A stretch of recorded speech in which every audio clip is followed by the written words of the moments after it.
Welcome back to the Manor Entropians. Julian McBain here, and we are back in Entropia universe. Finally, yes, all of the things have been done. The EA 4.1 is still going. I'm unfortunately not able to dedicate much time to it, and I wanted to get some of my modern Entropian stuff done. And so we're up here in space on our way back to Cyrene from when I was in doing Mayhem, which unfortunately I missed the cutoff on because I wasn't paying attention and ended up having, well, okay, no, real life kind of took over. There's a long story there, but we're not going to get into that right now. So what we're going to do is we're going to do some space hunting, and I'm going to talk about other things you can do in Entropia that may have a little bit of cash layout, but they're unusual jobs that you can earn PED doing. And one of them involves flying through space. So if you're willing to drop like $20 or $30 US into Entropia universe, you can. We are at the training ground, right? Okay, good. Oh no, Skyflail nesting ground's good enough. Then what you can do is you can be a taxi. There are still a lot of players who pay 5-10 pet a trip. It's usually around 5 to go from whatever planet they're on to another planet because they can't afford to buy a quad wing, which tends to run about 150 ped. Or maybe they don't travel between planets very often, so it's not worth it to them to lay out the ped to do so. So they'll pay taxis to move them back and forth. Another thing you can do is, if you're tooling around space, do rescues. Sometimes people get stuck on space stations, oftentimes because their ship got blown up and they ran out of welding wire, or they don't have an RK5. Or actually, I think it was, I was told that they renamed the RK5 as an RK0. It's an RK0 now. They don't have an RK0, and so they're unable to repair their ships.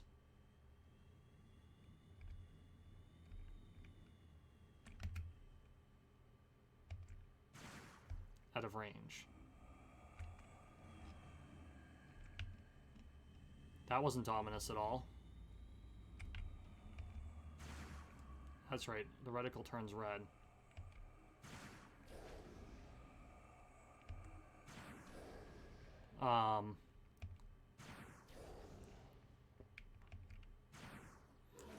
So you can taxi players back and forth between planets or moons.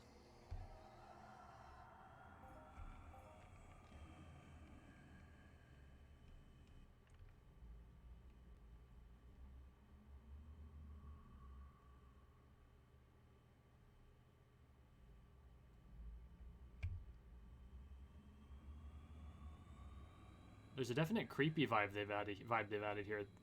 Good job, Mind Arc.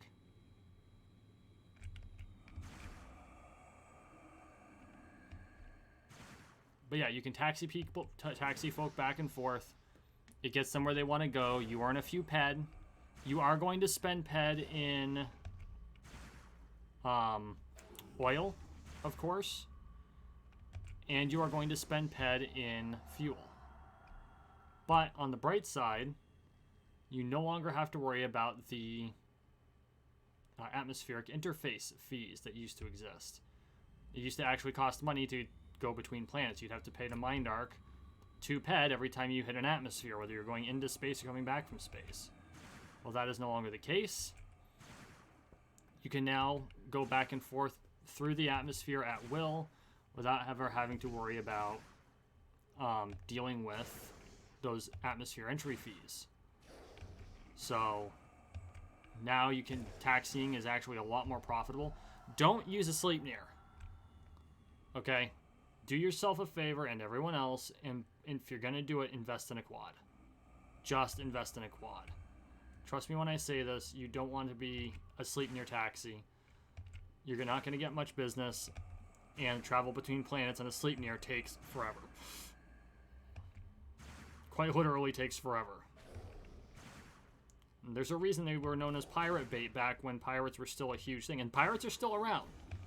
So that's another thing you're going to have to make sure you have if you decide to taxi. Have an RK0, have welding wire on you at all times, because without those tools, you might find yourself bait for a pirate. And although pirates aren't common anymore, doesn't mean they don't exist. Okay?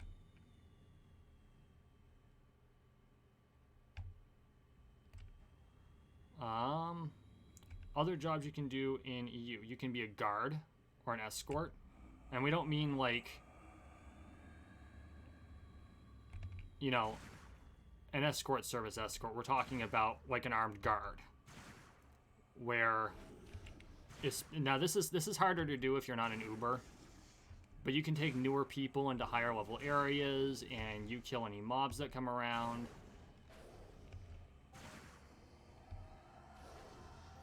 It's like I'm under attack from a different direction. There it is.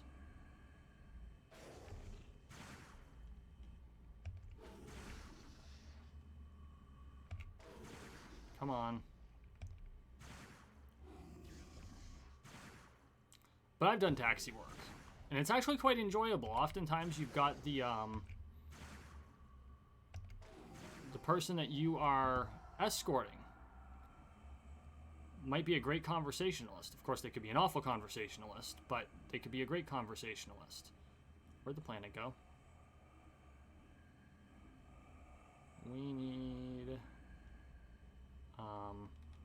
Okay. Cyrene, there you are.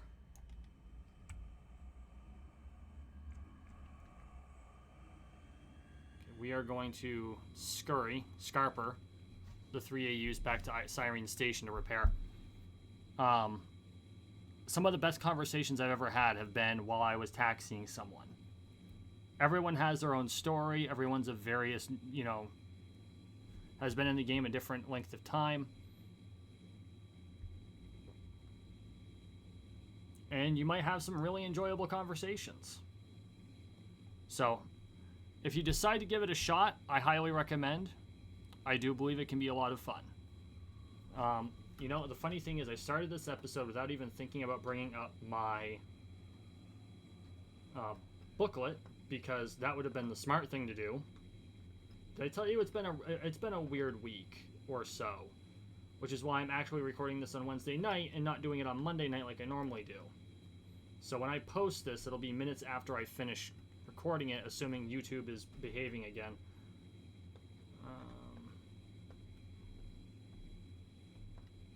Because I've already gone through being a content creator, I've gone through the big three. It would be really helpful if my drag bar would actually do what it's supposed to do.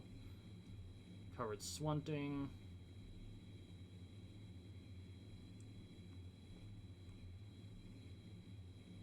Covered crafting.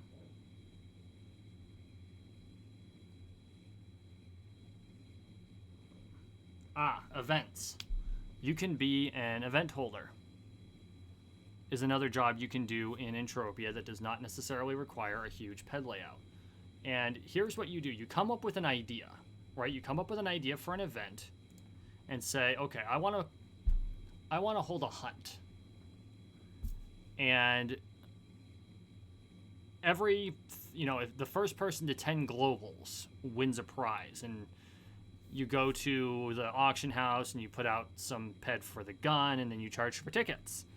And EU actually has this all laid out, and you might even be able to go to like a land area owner and say, hey, I want to hold this event. I'd like to use your land area, and here's the or first global ones or whatever. Here's the criteria for the prize, and we'll have the event on your land, which means, of course, the land area owner profits from every kill being made, because they always get a portion of the loot, anywhere between 2 and 4%. And that could even be part of the negotiation. It's like you get 2% and you donate the gun, and the first person to 5 tallied globals wins the gun. And we charge 5 ped a ticket.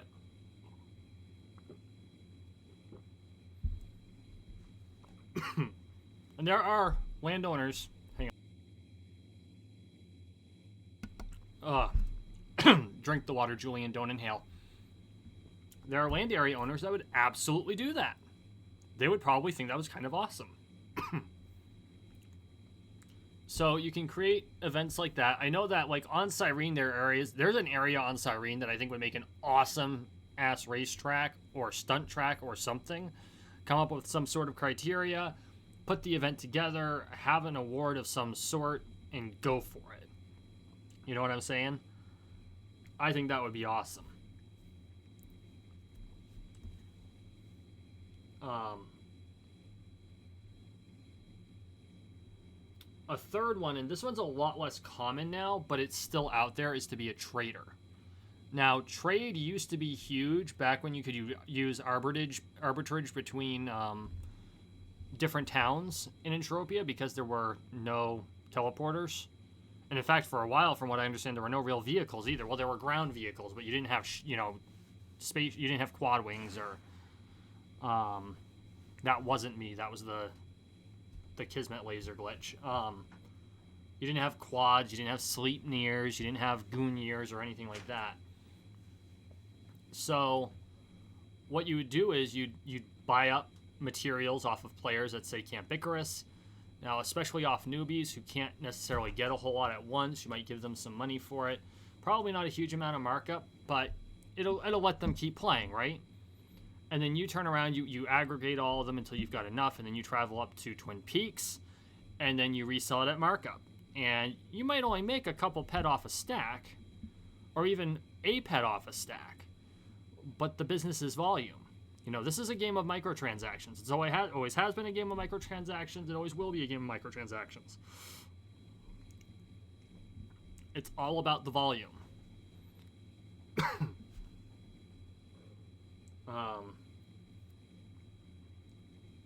And by extension, this is where sweat resellers are really a thing.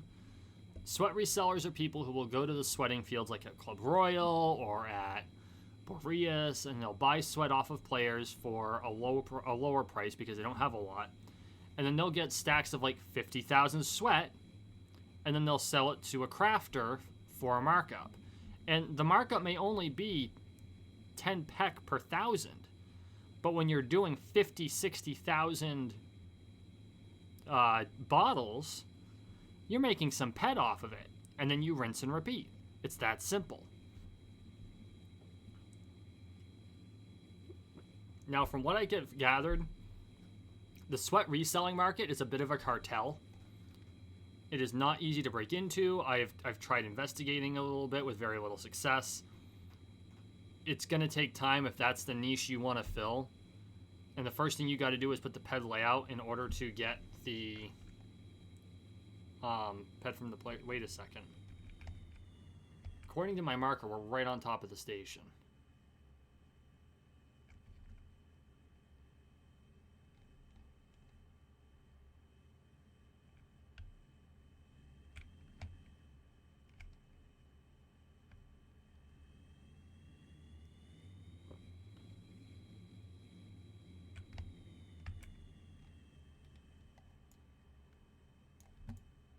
Usually the marker is at the bottom tip of the station. Am I blind? There's no space station here. That's a little freaky. Okay, let's do this. We're going to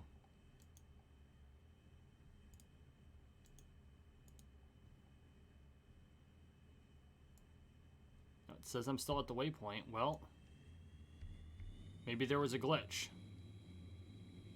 Hopefully I didn't get disconnected somewhere in there. We'll fly planet side and then pop back. I can always land on the the labs. But yeah, no. I mean, some of this stuff is going to take you time. Okay? Rome wasn't built in a day, neither will be your profession in EU, but this is absolutely an option for you if you don't want to go the traditional route of, shoot, stab, mine, drill, craft type thing.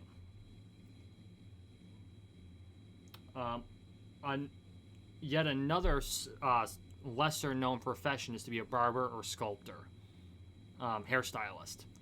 So I have yet to meet anyone who does this. This is how rare it is. Does that mean they don't exist? Of course it doesn't mean that. What it does mean is that they're so rare, they're hard to find. They really are. So what does that mean for you? Well, if you decide to do this, you're going to have to get yourself some tools, and then you're probably going to have to build your skills by doing it for free. And this is going to have another front-loaded ped layout. You're going to have to pay for the paints. You're going to have to pay for the sculpting tools, everything. But there comes a point where you'll be able to charge pretty much whatever the hell you want. I'm actually kind of surprised that's still up there because I'm pretty sure Mayhem's over.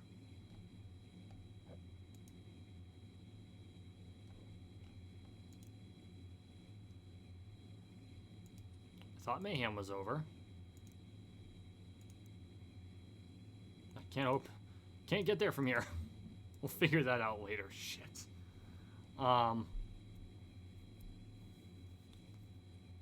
Yes, I want to land.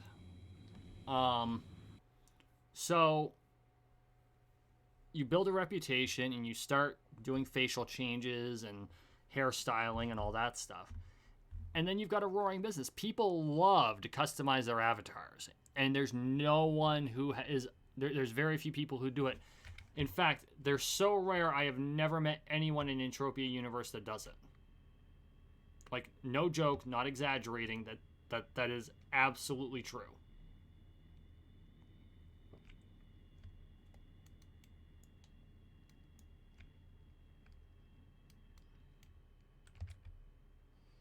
And realistically, those are, I believe that's... Yeah, that's it, kids. Those are the odd jobs you can do in Entropia Universe. Now, of course, there's some things that I have yet to cover for this series that I've covered in the past. I have not covered land areas yet. That will be the next one. I have not covered passive moneymakers because I covered that in Personal Finance for Gamers. Go check out that playlist if you want to learn about that. But I mean, there are plenty of options. There are plenty of things for you to do in Entropia Universe. The modern Entropian has no limits. You just have to be willing to think creatively. And if you think creatively, and you come up with something that you're planning on doing, drop a comment below. And use my channel to drive a market. If you're using this material to come up with an idea for you to come up with your niche, I want to know what your niche is. And I absolutely encourage you to advertise yourself on this channel by dropping a comment. That's carte blanche, guys. Go do it. Go do it. Thank you for watching. Thank you for listening. Please like, share, and subscribe down below. We are on the road to 13 million subscribers, one subscription at a time, so make sure you subscribe. As always, I appreciate all of your support. See you in the next one.